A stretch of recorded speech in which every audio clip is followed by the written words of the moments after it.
आपल्याला नक्षलवादी दिसत आहेत का? की प्रत्येक विरोधी पक्षात, प्रत्येक विरोधी घटकात आपल्याला नक्षलवादी दिसत आहेत की विरोध करणारे आपणास नक्षलवादाप्रमाणे खटकत आहेत? फडणवीस साहेब, याचं उत्तर आपण दिलं पाहिजे. जर शासनाला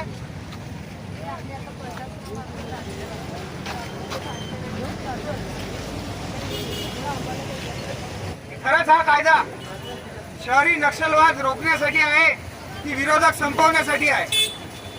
खऱ्या अर्थानं हा कायदा शहरी नक्षलवाद रोखण्याचा आहे म्हणून फडणवीस साहेबांनी आणला होता. शहरी नक्षलवाद हा महाराष्ट्रामध्ये संपूर्ण ठिकाणी पसरला गेला आहे का? किंवा महामंडळ किंवा कंपनी किंवा या सर्वपैकी कोणत्याही नंतर ज्या सल्लागार मंडळाची निर्मिती या कायद्याद्वारे केलेली आहे, त्या सल्लागार मंडळाला आपण दिवाणी प्रक्रिया संहिता 19 राष्ट्रप्रेमी आघाडीतर्फे तहसील कार्यालय मंगरुळपीर समोर एक दिवसीय ठिय्या आंदोलन आयोजित केले आहे. या आंदोलनाचा उद्देश महाराष्ट्र शासनाने आणलेल्या महाराष्ट्र विशेष जनसुरक्षा विधेयक 2024 क्रमांक 33 ला विरोध करून शासनाने ते विधेयक मागे घ्यावे अशा आशयाच्या मागणीचा आहे. सदर आंदोलनाला संघर्ष राष्ट्रप्रेमी आघाडीच्या मानोरा, कारंजा, मंगरुळपीर तालुक्यातील साथीदारांनी येऊन सहभाग घेतलेला आहे. या माध्यमातून आम्ही तहसील कार्यालय मार्फत मुख्यमंत्री महोदयांना प्रश्न करू इच्छितो की खरंच हा कायदा शहरी नक्षलवाद रोखण्यासाठी आहे की विरोधक संपवण्यासाठी आहे? खऱ्या अर्थानं हा कायदा शहरी नक्षलवाद रोखण्याचा आहे म्हणून फडणवीस साहेबांनी आणला होता. पण खरोखरच शहरी नक्षलवाद हा महाराष्ट्रामध्ये संपूर्ण ठिकाणी पसरला गेला आहे का? हा प्रश्न या माध्यमातून या ठिकाणी उपस्थित होत आहे. या कायद्याअंतर्गत कुठलीही संघटना कुठल्याही कायद्याखाली नोंदणी केलेली असो किंवा नसो, ती संस्था किंवा संघटना किंवा महामंडळ किंवा कंपनी किंवा या सर्वपैकी कोणत्याही संस्थांचे पदाधिकारी जे विधीद्वारा स्थापित संस्थेमध्ये हस्तक्षेप करतील त्यांच्यावर कायदेशीर कारवाई केली जाईल आणि त्या संघटनेला बेकायदेशीर ठरवले जाईल. हे इथपर्यंत ठीक आहे फडणवीस साहेब, परंतु आपण एखादी संघटना बेकायदेशीर आहे हे अधिसूचित केल्यानंतर ज्या सल्लागार मंडळाची निर्मिती या कायद्याद्वारे केलेली आहे, त्या सल्लागार मंडळाला आपण दिवाणी प्रक्रिया संहिता 1908 चे सर्व अधिकार दिलेले आहेत. मग असे असताना एखादी संघटना बेकायदेशीर आहे तर त्याची पुष्टी सल्लागार मंडळ करेल आणि तसा अहवाल शासनाने सल्लागार मंडळाकडे 6 आठवड्याच्या आत देणे गरजेचे आहे, असा आपल्या या विधेयकाचा मसुदा आहे.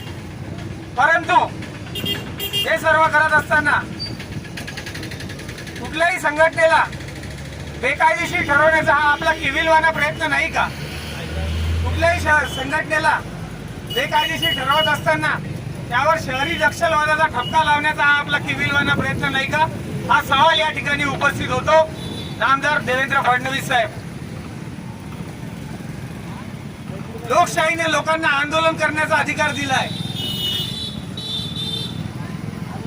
जर कुठल्याही संस्थेला बेकायदेशीर घोषित करण्यासाठी शासनाचे काही घटक मुद्दामून प्रयत्न करत असतील, जर कुठल्याही संघटनेला बेकायदेशीर घोषित करण्यासाठी शासनाचे काही घटक मुद्दामून प्रयत्न करत असतील तर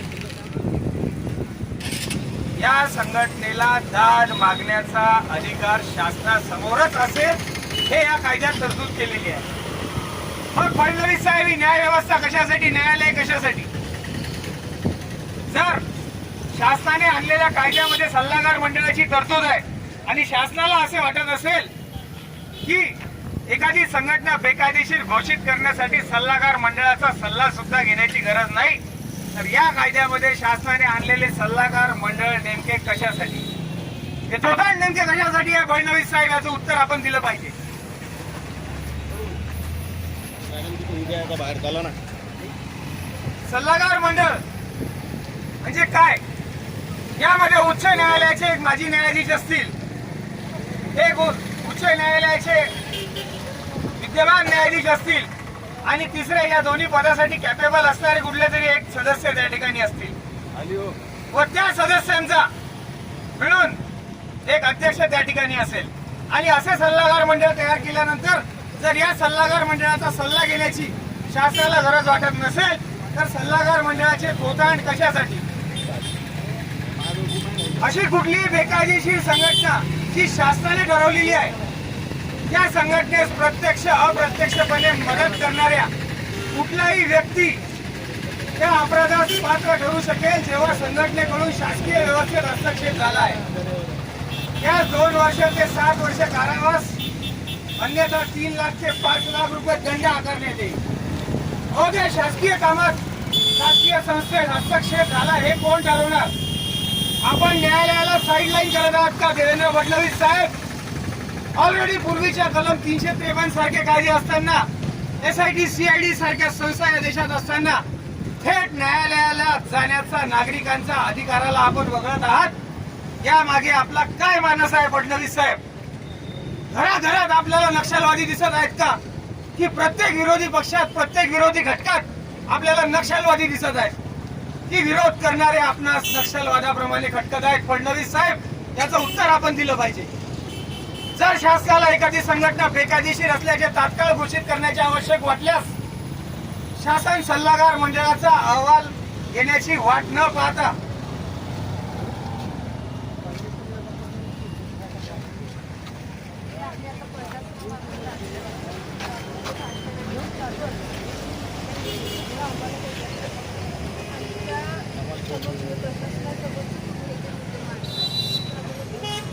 त्यासाठी पाठवलं आपल्याला बोलावलं. थोडंसं माझं कंटिन्यू होऊ दिलं सर. नाही विषय कसा आहे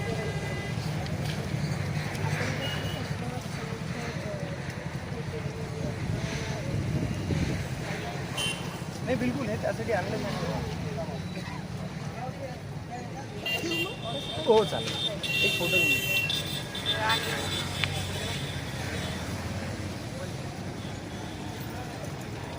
पुढं सर